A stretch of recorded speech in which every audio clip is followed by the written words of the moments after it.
Hi friends, ಎಲ್ರಿಗೂ welcome ಅಂತ ಹೇಳ್ತಾ ಇವತ್ತಿನ ಟಾಪಿಕಲ್ಲಿ ನಾನು ನಿಮಗೆ ಒಳ ಮೀಸಲಾತಿ ವಿಚಾರ ಕೊನೆಗೂ ಇತ್ಯರ್ಥವಾದಂತೆ ಕಾಣಿಸ್ತಾ ಇದೆ.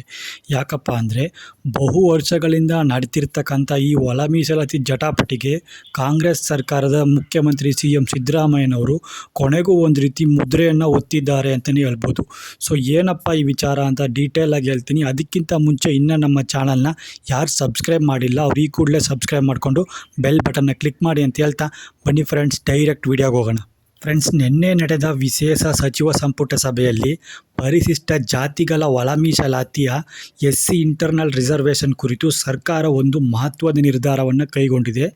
ಈ ಒಂದು ನಿರ್ಧಾರದ ಪ್ರಕಾರ ಪರಿಶಿಷ್ಟ ಜಾತಿಗಳಿಗೆ ಲಭ್ಯವಿರುವ 15% ಮೀಸಲಾತಿಯಲ್ಲಿ ದಲಿತ ಎಡಗೈ ಸಮುದಾಯಕ್ಕೆ 5.25% ಹಾಗೂ ದಲಿತ ಬಲಗೈ ಸಮುದಾಯಕ್ಕೆ 5.25% ಅಂದರೆ ಸಮಾನವಾಗಿ ಹಂಚಿಕೆ ಮಾಡಿದೆ. ಮತ್ತು ಇತರೆ ಇದ್ರಲ್ಲ ಅವರಿಗೆ 4.5% ಹಂಚಿಕೆಯನ್ನು ಮಾಡಿ ಎಲ್ಲರಿಗೂ ಕೂಡ ಒಂದು ರೀತಿ ಸಮಾನವಾದ ಸಮಾನತೆಯನ್ನು ಕೊಡೋದರಲ್ಲಿ ಸರ್ಕಾರ ಒಂದು ಮಟ್ಟದಲ್ಲಿ ಯಶಸ್ವಿಯಾಗಿದೆ. ಇದರೊಂದಿಗೆ ರಾಜ್ಯ ಸರ್ಕಾರ ನೇಮಕಾತಿ ಪ್ರಕ್ರಿಯೆ ಕೂಡಲೇ ಚಾಲನೆ ನೀಡುತ್ತೇವೆ ಅಂತ ಕೂಡ ಒಂದು ಭರವಸೆಯನ್ನು ಕೊಟ್ಟಿದ್ದಾರೆ. ಈ ಒಂದು ನೇಮಕಾತಿ ರೋಸ್ಟರ್ ಯಾವ ರೀತಿ ನಡೆಯುತ್ತಪ್ಪ ಅಂದರೆ ಸರ್ಕಾರದ ನೇಮಕಾತಿ ರೊಟೇಷನ್ ಇದೊಂದು ರೋಸ್ಟರ್ ಪದ್ಧತಿ ಮೂಲಕ ಹುದ್ದೆಗಳನ್ನು ಹಂಚಿಕೆ ಮಾಡ್ತಾರಂತೆ. ಅಂದರೆ A ಎಡಗೈ, B ಬಲಗೈ, C ಇತರರು. ಸೊ ಒಂದು ABC ಸೂತ್ರವನ್ನು ಇವರು ಅಳವಡಿಸ್ಕೊಂಡಿದ್ದಾರೆ. ಅಂದರೆ ABC, BCA, CAB ಈ 3 ವರ್ಗಗಳು ರೊಟೇಷನ್ ರೋಸ್ಟರ್ ಆಗಿ ಪುನರಾವರ್ತನೆಗೊಳ್ತಾವಂತೆ. ಅಂದರೆ ಇವಾಗ 100 ಹುದ್ದೆಗಳ ಪೈಕಿ 25, 25, 25, 25 ಹುದ್ದೆಗಳನ್ನು ಗುಂಪಾಗಿ ವಿಭಾಗಿಸಿ ಪ್ರತಿಯೊಂದು ಗುಂಪುಗಳನ್ನು ಕ್ರಮವಾಗಿ ಬದಲಾಗ್ತವೆ. ಅಂದರೆ ಇವು ABC ಇದೆಯಲ್ಲ, ಇದು ಪ್ರತಿಯೊಂದು ಬದಲಾಗ್ತಾ ಹೋಗುತ್ತೆ. ಅಂದರೆ ಈಗ ಮೊದಲ 25 ಪೋಸ್ಟ್ ಇರುತ್ತಲ್ಲ 100ರಲ್ಲಿ, ಅದಕ್ಕೆ ABC ಅಂದರೆ A ಸಮುದಾಯ, B ಸಮುದಾಯ, C ಸಮುದಾಯ. ನಂತರ ಮುಂದಿನ 25 ಪೋಸ್ಟ್ ಬರುತ್ತಲ್ಲ ಅದರಲ್ಲಿ BCA, ಮುಂದಿನ 25 ಪೋಸ್ಟ್ ಬರುತ್ತಲ್ಲ ಅದಕ್ಕೆ CAB. ಸೊ ಇದು ರೊಟೇಷನ್ ಆಗುತ್ತೆ. ಅಂದರೆ Aಗೂ ಮೊದಲ 25 ಸಿಗುತ್ತೆ, Bಗೂ ಮೊದಲ 25 ಸಿಗುತ್ತೆ, Cಗೂ ಕೂಡ ಮೊದಲ ಆದ್ಯತೆ 25 ಸಿಕ್ಕೇ ಸಿಗುತ್ತೆ.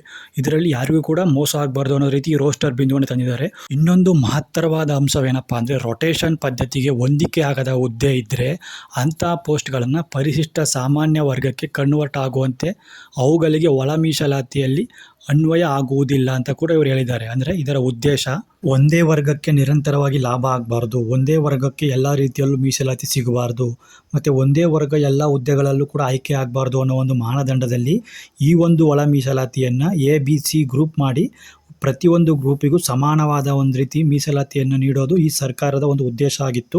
ಸೊ ಅದರಂತೆ ಈಗ ಮೀಸಲಾತಿಯನ್ನು ಇವರು 3 ABC ಗ್ರೂಪ್ ಮಾಡಿ ಪ್ರತಿ ಒಂದು 25 ಪೋಸ್ಟಲ್ಲೂ ಪ್ರತಿಯೊಂದು ABC ಗ್ರೂಪ್ಗೂ ಕೂಡ ಮೊದಲ ಆದ್ಯತೆ ಸಿಗುತ್ತೆ. ಆ ರೀತಿಯಾಗಿ ಇವರು ಜಾರಿ ಮಾಡಿದ್ದಾರೆ. ಸೊ ಇದು ಒಂದು ರೀತಿ ಒಳ್ಳೆಯ ಉದ್ದೇಶ ಅಂತಲೇ ಹೇಳ್ಬೋದು. ಆದರೆ ಈ ಉದ್ದೇಶ ಇಲ್ಲಿಗೆ ನಿಲ್ಲುತ್ತಾ, ಅಥವಾ ಈ ಉದ್ದೇಶವನ್ನು ಬಳಸ್ಕೊಂಡು ಏನು ಕೊಟ್ಟಿರ್ತಕ್ಕಂಥ ಭರವಸೆ ಇತ್ತಲ್ಲ ಇವರು 56,000 ಹುದ್ದೆಗಳನ್ನು 1 ವರ್ಷದೊಳಗೆ ಭರ್ತಿ ಮಾಡ್ತೀವಿ ಅಂತ ಈಗ ಹೇಳ್ತಿದ್ದಾರೆ. ಮುಂಚೆ 1 ತಿಂಗಳೊಳಗಡೆ ಅಂತ ಹೇಳಿದರು, ಆದರೆ 1 ತಿಂಗಳು ಮುಗೀತು.